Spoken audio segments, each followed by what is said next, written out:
Hello mga ka-garden, karon mag-repair na ni sa amo ang C2 na hydroponic with Banabels. Asa? Dayon mga ka-garden, gihinloan na din ako may agi, gikuhaan na din ako mga sagbot ang ilalom.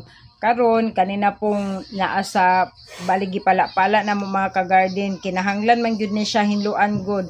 Bag-ohon gyud siya tanan kay para inigtubo sa bag-o nga pipino, dili mga gabok ang katong kuan ilahang katayan. O gibag-ohan gyud pud niya tanan mga ka-garden sa ako ang bana ang iyahang kuan tuko para lig-on ra gyud no.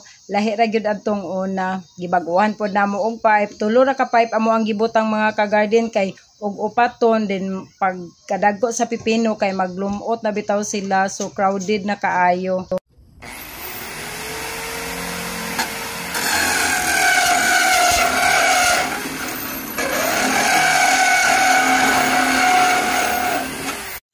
Mayong adlaw mga ka-garden, nahuman na gyud og install ang hydroponic mga ka-garden no. Sumaoday ni ang among gitamnan sponge, dayon ang among gitanom ani kay kining legacy nga variety.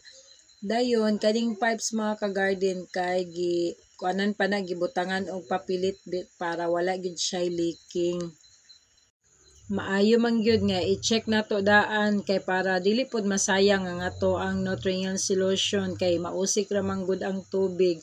So ga-install na siya ani mga ka-garden, giwiringan na niya. Ako arag yung bana po mo trabaho ani.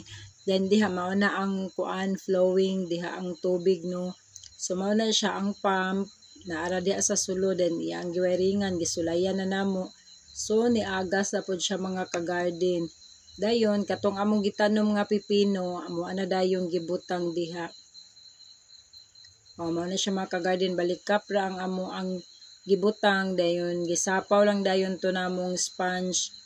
Mga 29 na siya kapunuan mga ka-garden, giusa-usa ra namo kay para dili na siya crowded ba inig tubo bit.